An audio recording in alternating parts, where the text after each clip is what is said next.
If buying a home is in your future, well then hold tight, because we are talking about 5 mistakes that buyers make and how you can avoid them, and we're starting right now.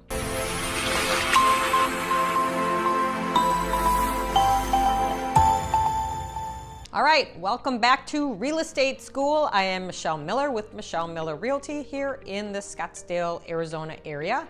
And we're talking about mistakes that buyers make when they go out looking for a home. Buying a home is a very emotional process. I get that. It's your home. People get tied up with things that are pretty. I have a whole nother video about things to look for when you walk each property, so you might want to take a look at that too, just to truly evaluate each home and what you might be getting into. But in this video, this is just about some other mistakes that I just do see, just because the emotion gets involved, and then other things that can come into play. All right, let's kick it off. Number one, you find a house, you write the contract, it gets accepted, woo, yay. And then you're like, you know what? I need to get some furniture for this house. And you get all excited about decorating. And believe me, I used to have a decorating business. I get it. I love to decorate houses, and I can't stop my mind from doing it either. However, don't buy anything until you get that loan approved if you're financing. If you're paying cash, then it's not a big deal. But if you're financing, they based your pre-qual on your credit to debit ratio. And so if you go out and buy furniture or a car, you're like, oh yeah, I'm living in Arizona, I want a cool convertible to zip down the street with. Don't do it, because your loan might not get approved. So until you get that loan approved, don't buy anything. And don't close credit cards, and don't open new credit cards, because that too can affect your credit history, which they'll run again, and your debit or your debt to income ratio and your credit to debit ratio. So I guess it's debt to income is what I'm thinking of, duh. All right, so that's number one. Number two, people get very hung up on the finishes in a house. All right, so countertops, paint, I see the paint a lot because that stands out the most. Carpeting, things like that. All that can be changed. Just keep that in mind. So they'll get real hung up on those little things that can be changed and not look at the big picture of the things that can't be changed, like what's the big adage in real estate? Location. So that's huge. The school district, the neighborhood itself might be really nice. The floor plan, the size rooms, those can't be changed. Sometimes you really need to look at the whole picture and think, am I gonna pass up on this house because the paint colors are hideous and these people have no taste? So just really think about it. And now, if you are in a situation where you have tons of little babies and remodeling just is not possible, you can't rip your kitchen apart, that's just not feasible, then I totally get it. And everybody who doesn't want a house that you can just bring your toothbrush and move in. But you might be passing up on a really great house that could really appreciate if you do some updates to it, if you keep your mind closed to that option. This is a big one. I call it buying for the exception and not the everyday. What do I mean by that? All right, so people will be like, if you have grown children, and they'll be like, okay, I need 5 bedrooms because if Tommy, Susie, and Mary come back, or when they come back, then I need room for them to sleep in. And we all, as parents with grown children, always hope that our kids will come and visit us someday once they're launched and doing their own thing. But people are so busy now. People with kids and stuff, kids are in so many activities. People's jobs are more demanding. And so you really have to think about it. How often do I really think they're gonna actually come and visit me? So, because do you wanna pay extra for that square footage to heat and cool it? You have to clean that extra square footage, and this is on a regular basis.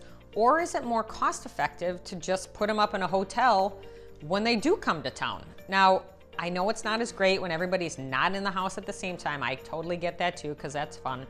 But what are you really missing out on when they're asleep? So they leave, go to the hotel, sleep, and then they can come back in the morning for breakfast and all that, and just like they were if they were sleeping in the bedroom down the hall. So just something to consider. Okay, number 4, getting hung up on square footage. So people always say, and I ask people, well, what size house are you looking for?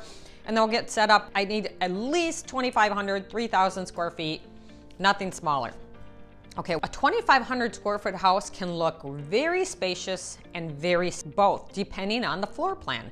So you might actually miss out on a house that actually is slightly smaller than what you're looking at, maybe 2,400 square feet, and it could be perfect. And if based on the layout, you might not even miss that 100 square feet. In fact, this actually happened to a client of mine. The range that we were looking in, and for their price point, the options just weren't great. They weren't really happy. They really wanted They didn't have time to do updates, so they wanted something that was a little bit more move-in ready. And so I had suggested, why don't we just try and look at something a little bit smaller than where you're looking? And sure enough, the house that they live in now fell in that category. So just be open to other options. Sometimes too, if you have too many criteria that you're searching on, you might miss something that might be otherwise. So just be open, listen to your agent, see what suggestions they have, because your perfect house might be just so close, but you're just missing it. So just something to consider. Okay, the last one is not considering resale. Now, as an agent and just a person that has bought and sold property, I always consider the resale value when I purchase a home. So you might find the perfect house. You're like, you walk in and you're like, oh, I love it. And then there's like a train wreck at the end of the property, or power lines, or something unsightly, or I know something bad in the neighborhood, or busy road or something like that.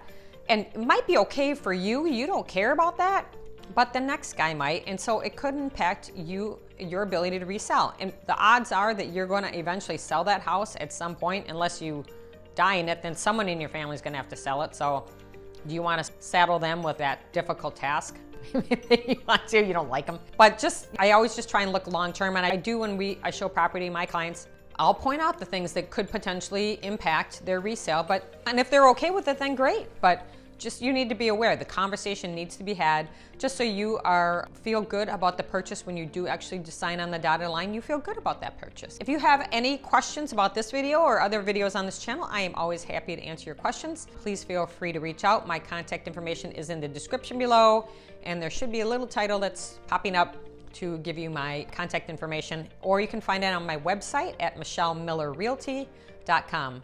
And if you like the content of these videos, I would love you to press that subscriber button and press the bell to be notified when I post my next video. So thank you so much for watching. I appreciate you and I appreciate your time, and we will see you in the next video.